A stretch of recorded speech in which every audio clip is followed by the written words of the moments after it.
ಬಸವಜಯ ಮೃತ್ಯುಂಜಯ ಶ್ರೀಗಳು ಹಾಗೆಯೇ ಶಾಸಕ ವಿಜಯಾನಂದ ಕಾಶ್ಯಪ್ಪನವರ ನಡುವೆ ಸಮರ ಜೋರಾಗಿ ನಡೀತಾ ಇದೆ.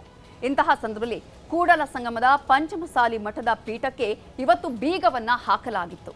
ಆದರೆ ಇದೀಗ ಈ ಪ್ರಕರಣ ಸುಖಾಂತ್ಯವನ್ನ ಕಂಡಿದೆ. ಹಾಗಾದ್ರೆ ಇಡೀ ಪ್ರಕರಣದಲ್ಲಿ ಏನೇನಾಗಿತ್ತು, ಯಾಕೆ ಮಠಕ್ಕೆ ಬೀಗವನ್ನ ಹಾಕಲಾಗಿತ್ತು, ಗೇಟ್ ಅನ್ನ ತೆರೆದು ಒಳಬಂದಂತಹ ಭಕ್ತರ ಮೇಲೆ ಎಫ್ಐಆರ್ ದಾಖಲಾಗಿದೆ. ಆ ಎಫ್ಐಆರ್ ನಲ್ಲಿ ಉಲ್ಲೇಖ ಆದಂತಹ ಅಂಶಗಳು ಏನೇನು, ಜೊತೆಗೆ ಇಡೀ ದಿನ ಇವತ್ತು ಏನೇನಾಯ್ತು ಈ ಪ್ರಕರಣದಲ್ಲಿ, ಇವೆಲ್ಲವನ್ನ ಡೀಟೇಲ್ ಆಗಿ ನೋಡೋಣ.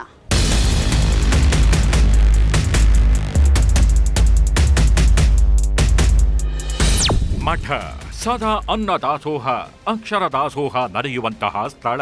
ಭಕ್ತರು ಅಸಹಾಯಕರು ಹುಡುಕೊಂಡು ಬರುವಂತಹ ಪುಣ್ಯ ಸ್ಥಳ. ಆದರೆ ಅಂತಹ ಸ್ಥಳಕ್ಕೆ ಬೀಗ ಬಿದ್ದಿದೆ. ಯಾರೂ ಸಹ ಮಠಕ್ಕೆ ಹೋಗಬಾರದು ಅಂತ ಕಟ್ಟಪ್ಪಣೆಯಾಗಿದೆ. ಸ್ವತಃ ಮಠದ ಪೀಠಾಧಿಪತಿಯನ್ನೇ ಮಠಕ್ಕೆ ಹೋಗಲು ಬಿಡ್ತಾಗಿಲ್ಲ. ಇದರಿಂದ ಮಠದ ಭಕ್ತರಿಗೆ ಆತಂಕ ಉಂಟಾಗಿದೆ. ಮತ್ತೆ ಮುನ್ನೆಲೆಗೆ ಬಂತು ಪಂಚಮಸಾಲಿ ಪೀಠದ ವಿವಾದ. ಮೃತ್ಯುಂಜಯ ಶ್ರೀ ಕಾಶಪ್ಪನವರ ನಡುವೆ ಸಮರ ಶುರುವಾಗಿತ್ತು ಯಾಕೆ? 2A ಮೀಸಲಾತಿಗೆ ಆಗ್ರಹಿಸಿ ಹೋರಾಟ ನಡೆಸುತ್ತಿರುವ ಪಂಚಮಸಾಲಿ ಸಮುದಾಯದಲ್ಲಿ ಮತ್ತೆ ವಿವಾದ ಭುಗಿಲೆದ್ದಿದೆ.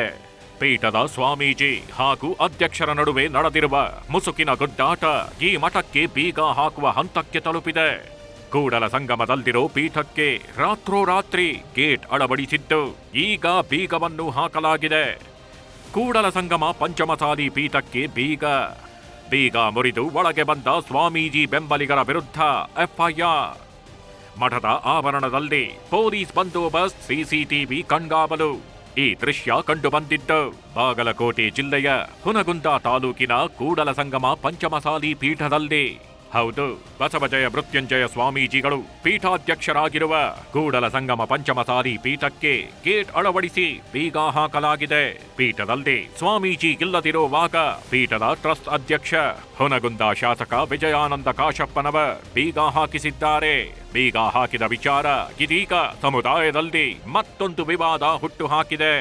ಪೀಠಕ್ಕೆ ಬೀಗ ಹಾಕಿದ ಬಳಿಕ ಮಠಕ್ಕೆ ಬಂದಿದ್ದ ಸ್ವಾಮೀಜಿ ಬೆಂಬಲಿಗರು ಮಠದ ಮ್ಯಾನೇಜರ್ ಚಂದ್ರಶೇಖರ್ ಚಿತ್ತರಗಿ ಬಳಿ ಬೀಗ ಕೇಳಿದ್ದಾರೆ. ಆದರೆ ಮ್ಯಾನೇಜರ್ ಬೀಗ ಕೊಟ್ಟಿಲ್ಲ ಅಂತ ಬೀಗ ಮುರಿದು ಒಳಗಡೆ ಪ್ರವೇಶ ಮಾಡಿ ಜೀವ ಬೆದರಿಕೆ ಹಾಕಿದ್ರಂತೆ. ಹಾಗಂತ ಆರೋಪಿಸಿ ಹುನಗುಂದ ಪೊಲೀಸ್ ಠಾಣೆಯಲ್ಲಿ 7 ಜನರ ವಿರುದ್ಧ ಪ್ರಕರಣ ದಾಖಲಿಸಿದ್ದಾರೆ.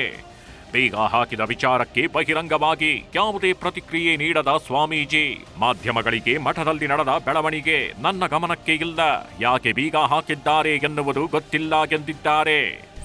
ನಾವೆಲ್ಲ ಸೇರಿದ್ವಿ, ಇಷ್ಟು ಹೇಳ್ತಕ್ಕಂಥ ಘಟನೆ. ಅದಕ್ಕೆ ನೀವೆಲ್ಲ ಬರ್ತಿಕೊಂಡು ಯಾವುದೇ ಟೀಕೆ ಟಿಪ್ಪಣಿ ಏನೂ ಬೇಡ. ಏನೋ ಸಣ್ಣ ಪುಟ್ಟ ತಪ್ಪುಗಳು ಆಗಿರ್ಬೋದು. ಯಾರಿಗೆ ಬೀಗ ಹಾಕಿ ಕೊಟ್ಟಿದ್ರೆ ಅವರು ನಮ್ಮವರೇ, ಬೀಗ ತೆಗೆದು ಒಳ ಕಳಿಸಿದ್ರೆ ಅವರು ನಮ್ಮವರು. ಆ ಕಾರಣಕ್ಕೋಸ್ಕರವಾಗಿ ನಾನು ಎಲ್ಲರನ್ನು ಸಮವಾಗಿ ಸ್ವೀಕಾರ ಮಾಡ್ತೀನಿ. ಆ ಉದ್ದೇಶಕ್ಕೋಸ್ಕರ ಎಲ್ಲ ಹಿರಿಯ ಭಕ್ತರು ಬಂದಿರಿ, ನೀವೆಲ್ಲ ಬಂದಂಥ ಭಕ್ತರು ನೀವೇನು ಮುಖ್ಯ ಮಾತಾಡ್ತೀರಿ, ಮಾತುಗಳನ್ನು ಕೇಳಿಕೊಂಡು ಏನು ಕೂಡು ಸಮಕ್ಕೆ ಹೋಗಿ ಬೀಗ ಹಾಕಿದವ್ರು ಮನವೊಲಿಸೋ ಪ್ರಯತ್ನ ಮಾಡಿದ್ರೆ ನಾವು ಒಳಗೆ ಹೋಗ್ತೀವಿ. ಇಲ್ಲ ಬೇಡ ಬುದ್ಧಿ, ಇಲ್ಲೇ ಭಕ್ತ ಮನೆಗೆ ಇದೆಯಪ್ಪ ಅಂದರೆ ಅಲ್ಲೇ ಕೂಡಿಸಿ ಯಾವುದೋ ಭಕ್ತ ಮನೆಗೆ ಇರ್ತೀನಿ. ನೀವೆಲ್ಲ ಕೂತ್ಕೊಂಡು ಏನು ತೀರ್ಮಾನಕ್ಕೆ ನಾನು ಬಂದಿದ್ದೀನಿ. ಇನ್ನು ಮಠಕ್ಕೆ ಬೀಗ ಹಾಕಿದ ಬಗ್ಗೆ ಟ್ರಸ್ಟ್ ಅಧ್ಯಕ್ಷ ವಿಜಯಾನಂದ ಕಾಶ್ಯಪ್ಪನವರನ್ನ ಕೇಳಿದ್ರೆ, ನಾನು ಅಧ್ಯಕ್ಷ ಆದ ಬಳಿಕ ಮಠದ ಭದ್ರತೆ ನನ್ನ ಜವಾಬ್ದಾರಿ, ಅಲ್ಲಿ ಅನೈತಿಕ ಚಟುವಟಿಕೆ ನಡೆಯಬಾರದು ಅಂತ ನಾನೇ ಗೇಟ್ ಹಾಕಿಸಿ ಬೀಗ ಹಾಕಿದ್ದೇನೆ. ಕಳೆದ ಕೆಲ ದಿನಗಳಿಂದ ಸ್ವಾಮೀಜಿ ಮಠದ ಕಡೆ ಬಂದಿಲ್ಲ, ಒಂದು ವೇಳೆ ಬರೋದಿದ್ರೆ ನನ್ನ ಕೇಳಲಿ ಅಂತ ಹೇಳ್ತಾಗಿದ್ದಾರೆ. ಬೀಗ ಹಾಕಿದ್ದು ನನ್ನ ಕರ್ತವ್ಯವನ್ನ ನಾನು ನಿಭಾಯಿಸ್ತಾ ಇದ್ದೀನಿ.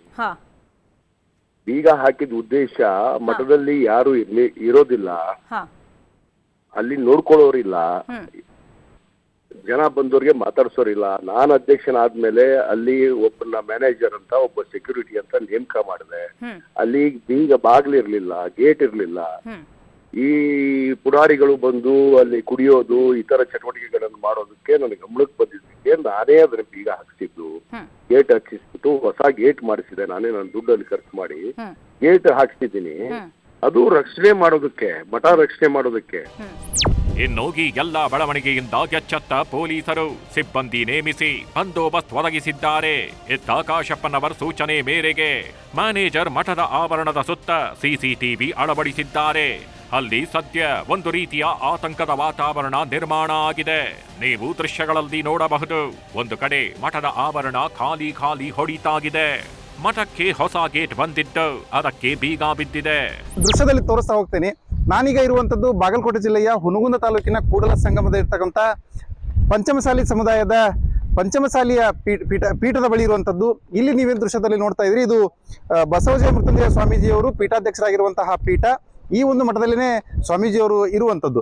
ಆದರೆ ಸದ್ಯಕ್ಕೆ ಒಂದು 3-4 ತಿಂಗಳಿಂದ ಈ ಒಂದು ಅಖಿಲ ಭಾರತ ಪಂಚಮಸಾಲಿ ಸಮುದಾಯದ ರಾಷ್ಟ್ರೀಯ ಅಧ್ಯಕ್ಷ ಮತ್ತು ಹುನಗುಂದ ಶಾಸಕರಾಗಿರುವಂತಹ ವಿಜಯಾನಂದ ಕಾಶಪ್ಪನವರ ನಡುವೆ ಒಂದು ರೀತಿಯಾಗಿ ಅಸಮಾಧಾನ ಭುಗಿಲೆದಿತ್ತು. ಹೋರಾಟದ ವಿಚಾರದಲ್ಲೇ ಭಿನ್ನಾಭಿಪ್ರಾಯಗಳು ಎದ್ದಿತ್ತು. ಆ ಒಂದು ವಿಚಾರ ಸ್ವಾಮೀಜಿ ಮತ್ತು ಕಾಶಪ್ಪನವರ ನಡುವೆ ತೀವ್ರವಾದಂತಹ ಅಸಮಾಧಾನವನ್ನು ಹುಟ್ಟಾಕಿದ್ದು ಪರೋಕ್ಷವಾಗಿ ಮತ್ತು ಪ್ರತ್ಯಕ್ಷವಾಗಿಯೇ ಆರೋಪ ಪ್ರತ್ಯಾರೋಪ ಮಾಡುವಲ್ಲಿಯೂ ಕೂಡ ಕಾರಣವಾಗಿತ್ತು. ಈ ಒಂದು ವಿಚಾರ ಇದೀಗ ಸದ್ಯಕ್ಕೆ ಮತ್ತೊಂದು ತಿರುವನ್ನು ಪಡೆದುಕೊಳ್ತಾ ಇದೆ. ಇಲ್ಲಿ ಇತ್ತೀಚೆಗಷ್ಟೇ ಏನು ಹುನಗುಂದದ ಶಾಸಕ ವಿಜಯಾನಂದ ಕಾಶಪ್ಪನವರವರು ಒಂದು ಪಂಚಮಸಾಲಿ ಪೀಠದ ಟ್ರಸ್ಟ್ನ ಅಧ್ಯಕ್ಷರಾಗಿ ಆಯ್ಕೆಯಾದ ಬಳಿಕ ಕಳೆದ 2 ದಿನಗಳ ಹಿಂದೆ ಈ ಒಂದು ಪೀಠಕ್ಕೆ ಬೀಗವನ್ನ ಹಾಕುವಂತಹ ಕೆಲಸ ಆಗ್ತಾ ಇದೆ. ಸದ್ಯ ಇಲ್ಲಿ ನೀವೇನು ದೃಶ್ಯದಲ್ಲಿ ನೋಡ್ತಾ ಇದ್ರಿ, ಇದು ಪೀಠದ ಒಳಗಡೆ ಹೋಗುವಂತಹ ಮುಖ್ಯ ದ್ವಾರ. ಇಲ್ಲಿ ಮೊದಲು ಗೇಟ್ ಇರಲಿಲ್ಲ.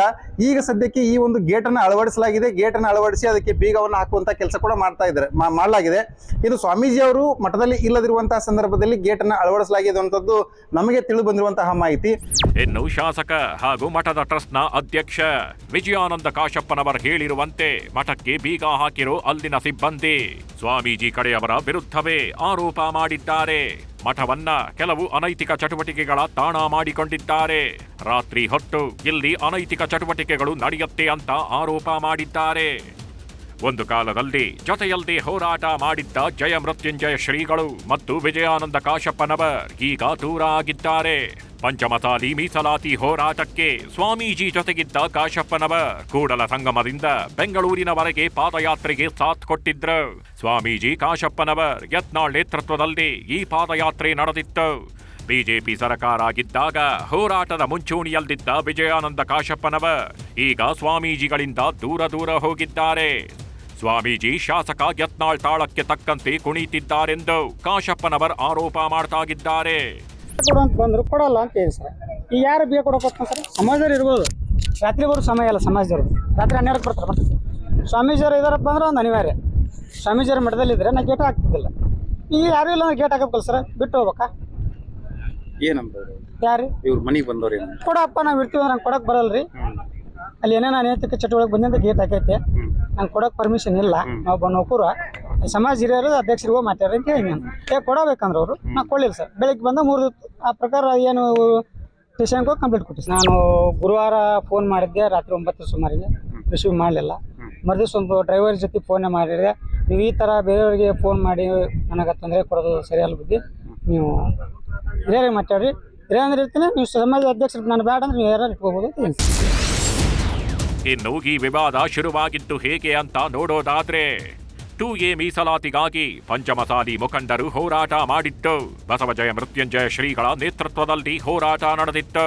ಆದರೆ ಕಾಂಗ್ರೆಸ್ ಅಧಿಕಾರಕ್ಕೆ ಬಂದ ಮೇಲೆ ಈ ಹೋರಾಟದಲ್ಲಿ ಬಿರುಕು ಉಂಟಾಗಿದೆ. ಕಾಂಗ್ರೆಸ್ ನಾಯಕರು ಹೋರಾಟದಿಂದ ಹಿಂದೆ ಸರಿದಿದ್ದಾರೆ. ಆದರೂ ಶ್ರೀಗಳು ಯತ್ನಾಳ್ ಬೆಂಬಲದಿಂದ ಹೋರಾಟ ಮುಂದುವರೆಸಿದ್ದು. ಇದರಿಂದ ಕಾಶಪ್ಪನವರ್ ಮತ್ತು ಸ್ವಾಮೀಜಿಗಳ ನಡುವೆ ಬಿರುಕು ಉಂಟಾಗಿದೆ. ಹಾಗಾಗಿ ಪೀಠಾಧಿಪತಿ ಸ್ಥಾನದಿಂದ ಶ್ರೀಗಳನ್ನ ಕೆಳಗಿಳಿಸೋ ಪ್ರಯತ್ನ ಮಾಡ್ತಾಗಿದ್ದಾರೆ. ಇದರ ನಡುವೆ ಈಗ ಪಂಚಮಸಾಲಿ ಪೀಠಕ್ಕೆ ಕಾಶಪ್ಪನವರ್ ಬೆಂಬಲಿಗರು ಬೀಗ ಹಾಕಿದ್ದಾರೆ. ರಾಜ್ಯದಲ್ಲಿ ಕಾಂಗ್ರೆಸ್ ಅಧಿಕಾರಕ್ಕೆ ಬಂದ ನಂತರ ಬಿಜೆಪಿಯವರು ಶ್ರೀಗಳನ್ನ ಸಂಪರ್ಕ ಮಾಡಿ ಹೋರಾಟವನ್ನ ಹೆಚ್ಚು ಮಾಡಲು ಪ್ರಯತ್ನಿಸಿದ್ದಾರೆ. ಈ ಹಿಂದೆ ಹೋರಾಟ ಮಾಡಿದ್ದ ಕಾಂಗ್ರೆಸ್ ನಾಯಕರನ್ನ ದೂರಾಗಿಟ್ಟು ಹೋರಾಟ ಮಾಡಲು ಸೂಚಿಸಿದ್ದಾರೆ ಅನ್ನೋ ಮಾತುಗಳೂ ಇವೆ. ಅದಕ್ಕೆ ಈಗ ಕಾಶಪ್ಪನವರ್ ಹೋರಾಟದಿಂದ ದೂರವೇ ಉಳಿದಿದ್ದಾರೆ. ಅದರಲ್ಲೂ ಬೆಳಗಾವಿಯಲ್ಲಿ ಹೋರಾಟ ಮಾಡುವಾಗ ಲಾಠಿ ಚಾರ್ಜ್ ಆಗಿ ದೊಡ್ಡ ವಿವಾದವೇ ಆಗಿತ್ತು. ಆ ನಂತರ ವಿಜಯಾನಂದ ಕಾಶಪ್ಪನವರ್ ಶ್ರೀಗಳ ವಿರುದ್ಧ ಕೋಪ ಮಾಡಿಕೊಂಡಿದ್ದಾರಂತೆ.